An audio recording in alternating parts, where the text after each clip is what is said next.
Welcome, everyone. I am Ethan. I'm a knowledge engineer here at Mintlify. I maintain our documentation as well as helping contribute to all of our agentic features, helping test and maintain the prompts that go into our agent and automations.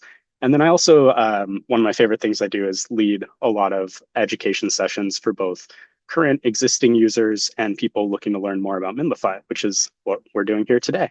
So I'm going to share some brief slides just to kind of show us what we'll be talking about. And then we're mostly going to be in the Mintlify dashboard going through where features exist and how you can use them in your writing workflow today.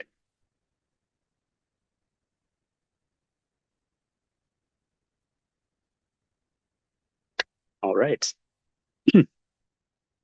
So I just want to start with a quick question for everyone. I'm going to launch a poll, which is where are you with Mintlify today? Are you a current user? You're looking to launch your site, or are you already actively using everything we're going to be discussing today? I think no matter where you are, there will be a chance to hopefully either pick up a new tip, a new way to use Mintlify, or really this might be what you need to get going.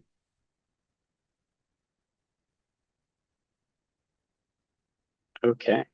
So it looks like about half the people here are new to Mintlify, which is great, and end the poll so you can all see those results. And then some of you have it live, but still learning the platform. So that is the perfect place to be at. I will show you how you can set up most of our AI features, really when you'll want to use them, which ones are actually helpful for your users, and what you want to share with them and make sure they know about, and then how you can tune everything to work for you. So we're going to go over that setup, dashboard. And when we're in the dashboard, it's mostly going to be a demo.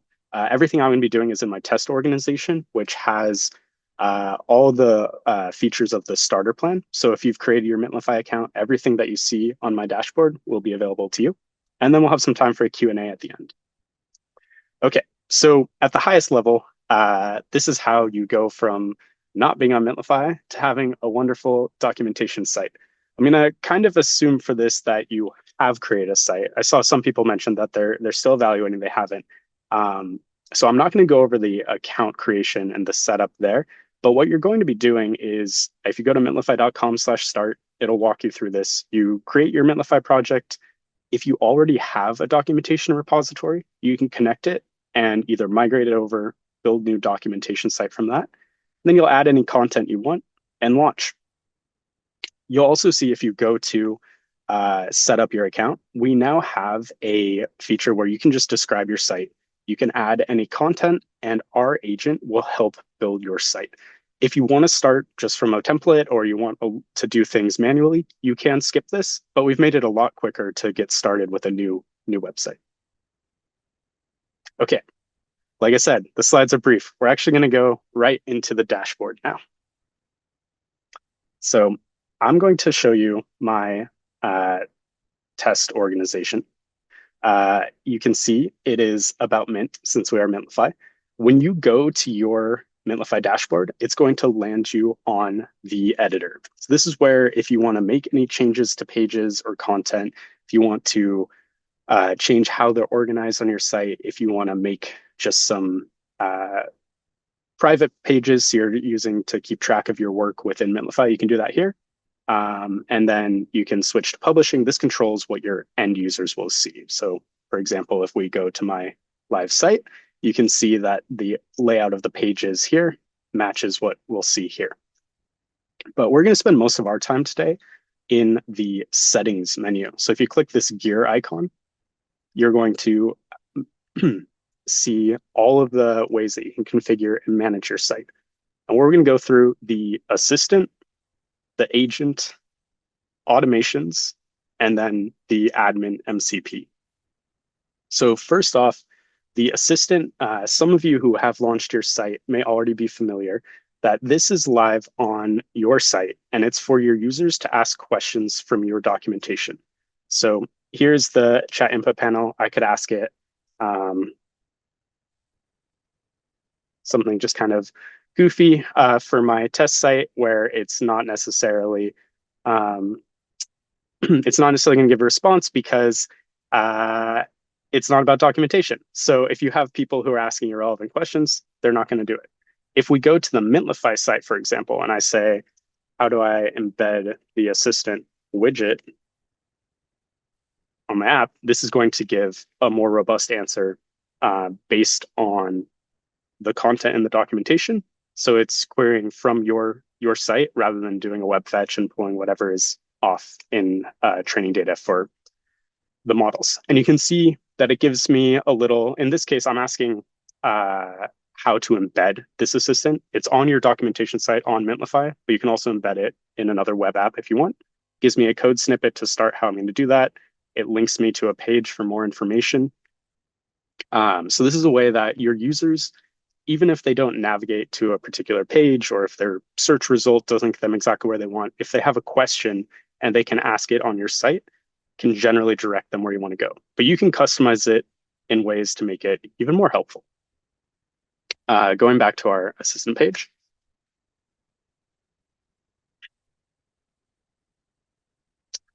I have my curse of a live demo where I may have connected to a different Wi-Fi.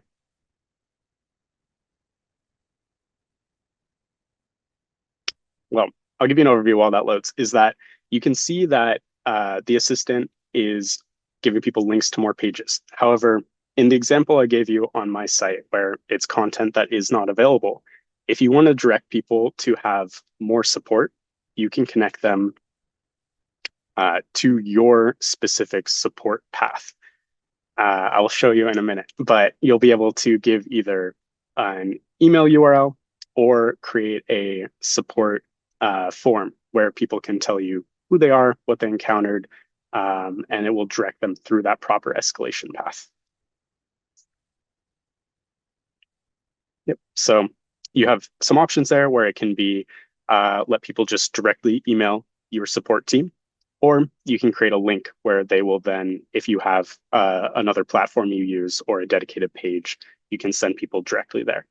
You have some other options for tuning the responses your assistant's going to give. You can add external domains that it searches in addition to your documentation content. For example, I've added the Mintlify blog to my test site. There's not too many answers that may pull there, but if you have, for example, a pricing page or your blog contains information that's relevant to your user journey, or perhaps you have another help center, you can add it there so that your assistant is trained on all the knowledge your team has. Similarly, we add protections so that you're not going to get spammed by bots. And then if you have really frequent questions that users have, or you want to help prompt people towards a certain path, you can add starter questions that if someone opens the assistant panel will be pre-written and they can select them. So if you want to direct people through a quick start, you have the option to do that. So that's the assistant, which is primarily for your end users. And then when it comes to you using our agentic features to maintain your content, you're going to start with the agent. So we're going to go back to the editor. And this is where, if you were making content, you could type directly here, or we have this Ask Agent panel. In here, you can prompt the Mintlify agent to make changes for your documentation. So in this page, I have this grid of cards, but I don't really like it. So I'm going to say,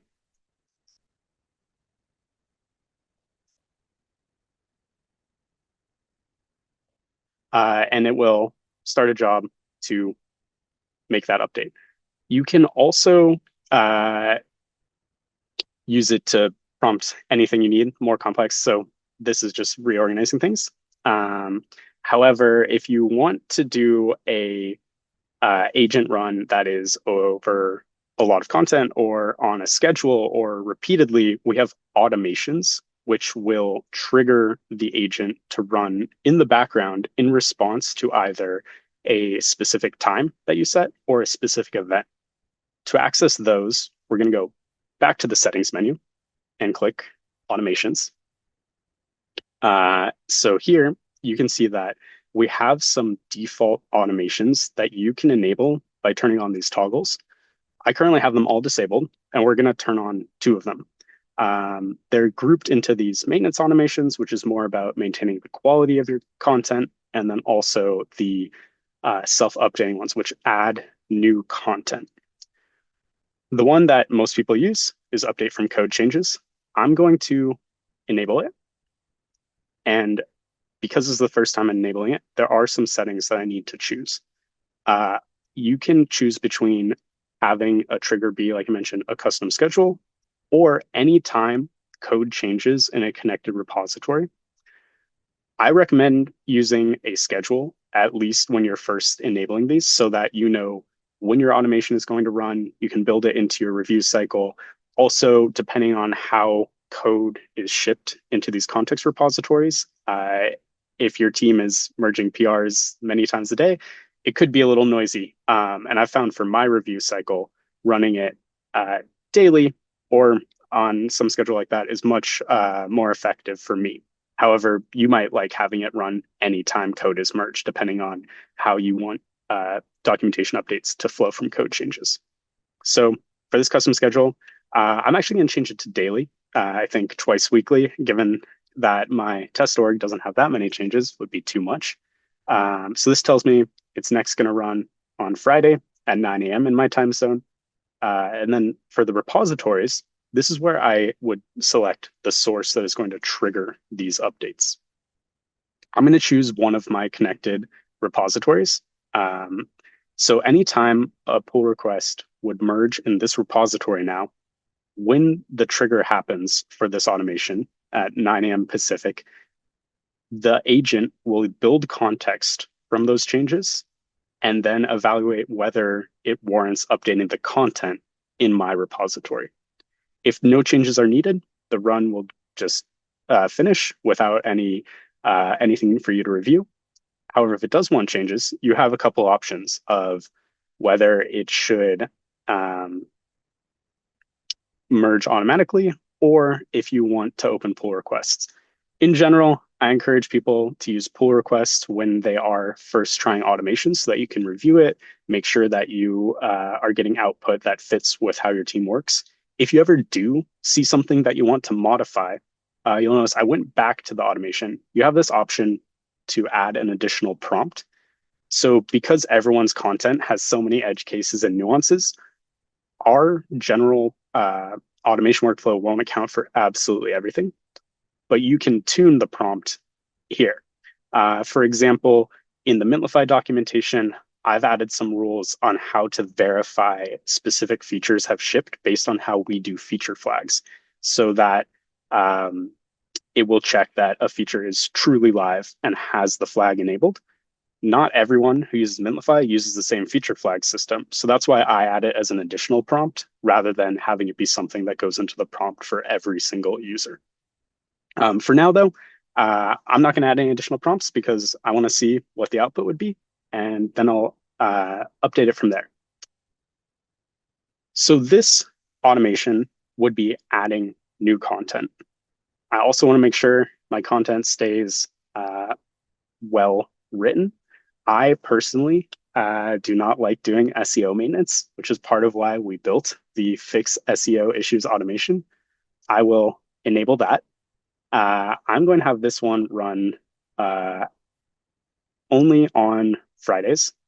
This is not the kind of automation that needs to run daily, since generally this is just improving your content. And now every week, this will go through, make sure there's keywords in the front matter of pages that help for SEO, make sure that titles are not too long nor too short, all those tasks that I personally do not want to be doing.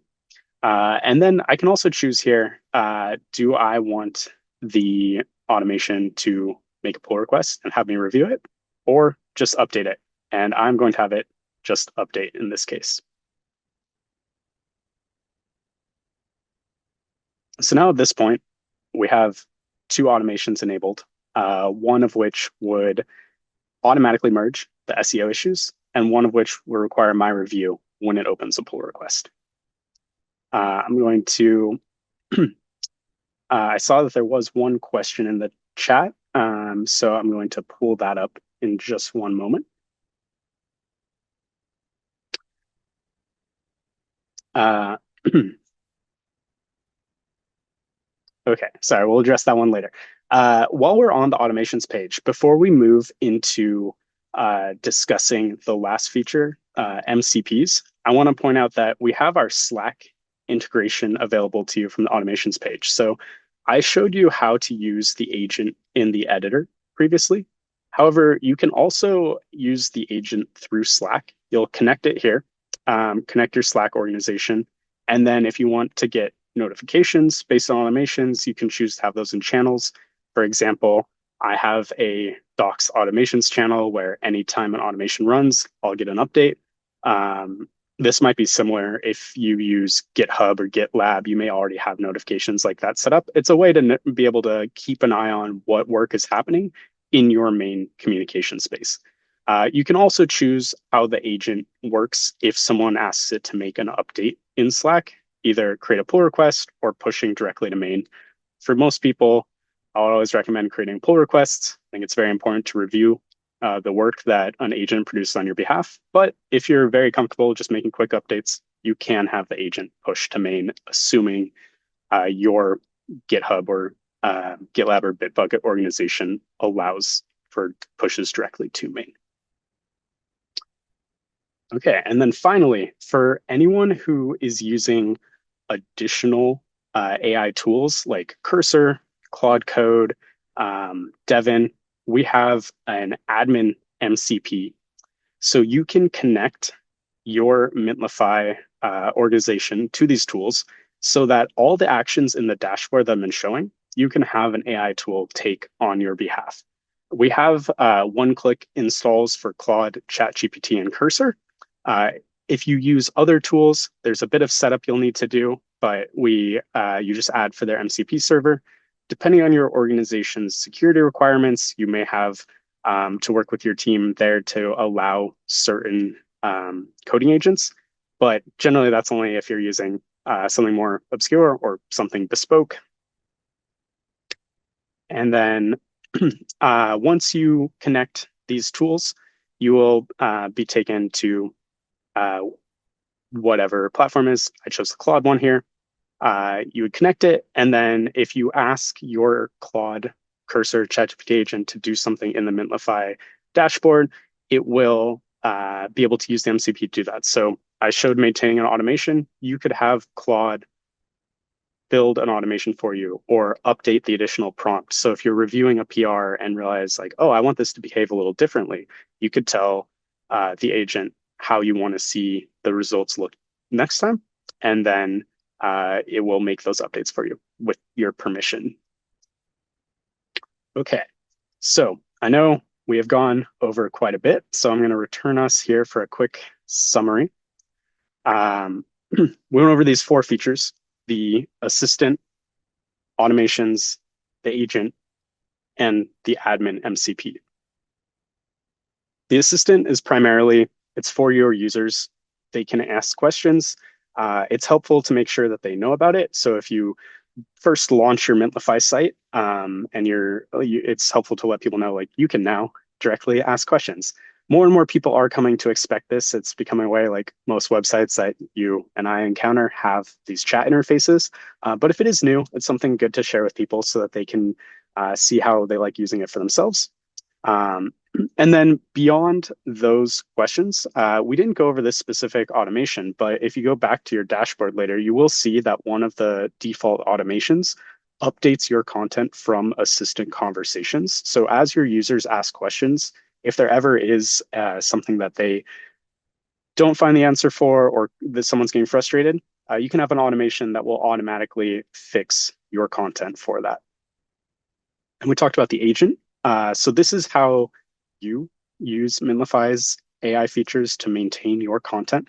These are a couple examples of prompts that can be helpful, but you can also use it when you're working on net new work. So if you have a product spec for a new feature, you can give it to the agent. It can build out the documentation for you. You can use it for migrating content. Really, if you can prompt it, you can probably get the agent to help you do it. And then we have automations, and this is running the agent at a particular moment, whether it is when a pull request merges or at a scheduled time. It's going to build context, draft edits, and then it will create a pull request. You can have it update directly, but once again, I do recommend reviewing pull requests and being the human in the loop there to make sure that the content is what you want. Then over time, if you want to fully automate documentation updates, you can do that. And then finally, the MCP. This is a way to connect what you're working on in Mintlify to whatever tool you prefer to use. And the flow of how all four of these work together is you'll have your assistants asking questions on your site. Potentially, automations trigger off of those assistant conversations, or in response to other things, the agent is updating your content, either as part of those automations or when you prompt it. And then you finally can have optionally the MCP to use any other tools that you like to work with. So I'm going to stop sharing at this point so I can pull up the Q&A. And the next 10 to 15 minutes, we'll be able to go through any questions that people have. The first one I see is asking, what items does the SEO checker check for? So a few are, there is an optional front matter property for pages on Mintlify, which are keywords, and these help tell search engines like what a page is about. Also, there's some SEO best practices in terms of making sure pages have a description. This is another piece of front matter that when you Google or Bing something and you get the preview, that will be the descriptive preview. Those can be too long or too short. This automation will help check for that. Similarly, title length can be too long or too short. Also, it checks for if you have duplicative titles across pages, like if you have 15 pages just titled like example, that wouldn't be very clear to users or search engines. So it would look at the content and give them more descriptive, like example of getting an API key or example of setting up a new site. So generally, it's that sort of maintenance to help with ranking in SEO. And then I have another question from Owana. Can you separate the Slack alerts in a Slack channel from a channel where you can submit change pull requests so that's not in the same channel? Yeah, so however you want to manage your Slack channels with the agent is customizable to you and your Slack admin in case there's any requirements on adding agents to channels.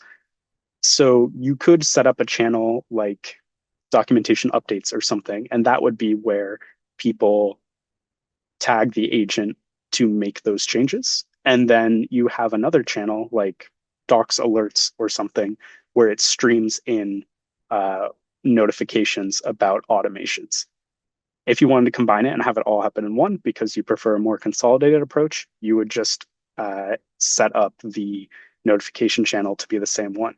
But in terms of what channel people use to trigger the agent and make pull requests, that's more about how your team chooses to work together, because you can add the Mintlify agent to whatever channel you prefer. So if you add it to multiple channels, people can use it in multiple channels. If you add it to only one specific channel, it would only be used in that channel. Let's see, we have another question from David. Can you see a breakdown of how much of my traffic is coming from agents versus people? Yes, if you go to the analytics page in your dashboard, which I can pull up and share in a moment, you have the option to see your traffic. I'm going to show you in a moment the Mintlify site because my test org, I'm sad to say, does not receive that much traffic. I think the 30 to 40 people on this call are the only people who know it exists. So let me share real quick. So this is the analytics page in your dashboard. You get there through the same, going through settings and clicking analytics. And in the first section, you can see there's traffic. It defaults to showing you these human views by page, but you can see a breakdown right here of agentic traffic versus human traffic. So for the Mintlify docs, the vast majority of our traffic is agents. It's almost 90%, which is actually quite a jump since just a few months ago. And then if you want to go into like more specifics of what pages people go to, so most people are going to our just landing page. Whereas if we look at agents, most of them are going to the MCP page, which kind of makes sense since that's a tool that you use with agentic tools. But yes, this is available to you. Depending on what plan you're on, you may have a different analytics experience with some features being on a pro and enterprise plan. For the next question, this session is just about Mintlify usage. Yes, we are not going to be discussing building any particular agents today. Let's see, and Ori, how does the automated updates work? For example, if a new feature rolls out, docs become stale. The PR includes details, but if a feature flag comes in, are we supposed to manually update the PR? So that will depend on largely how your team maintains their like product and engineering workflows. And to make sure I'm understanding this correctly, if it is a feature flag that is not visible in your code base, then yes, you will likely have to do some manual updates. For example, if you have a feature that is documented or is exists in your code base and it is behind a flag and there is no way for the Mintlify agent to have visibility into the flag state, you will need to review, choose, and merge that pull request when the feature is actually live. In terms of integrations, we're always adding third-party tools. So if you're using something to manage that flag state, please reach out to our support team, product team, and we can see if perhaps that's on our plans to add as a support integration. But yes, there is still some need to manually merge a pull request based on when a feature goes live if it is behind a flag.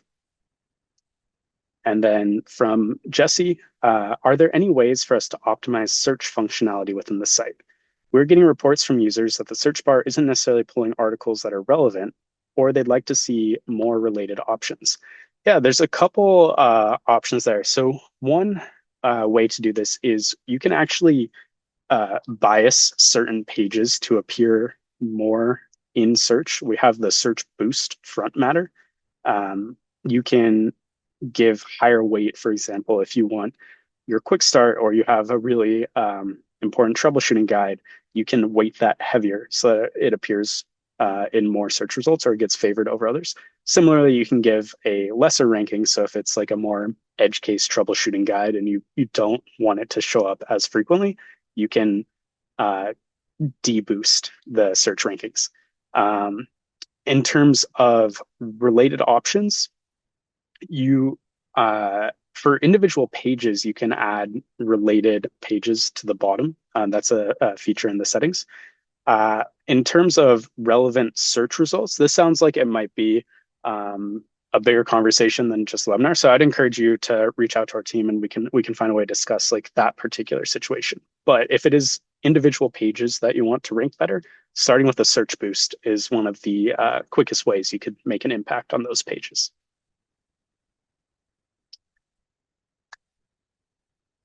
All right, so that answers all the questions we currently have. We went through quite a few features today. And if you have more questions, we still have a little time, so please feel free. Let's see, Ivy asks, will recording the session be shared via email? Yes, this will be shared with everyone who registered. So both attendees and for anyone who may not have been able to make it. And if you're watching now, hello. I'm glad you're catching the recording after. And then we'll make that available after.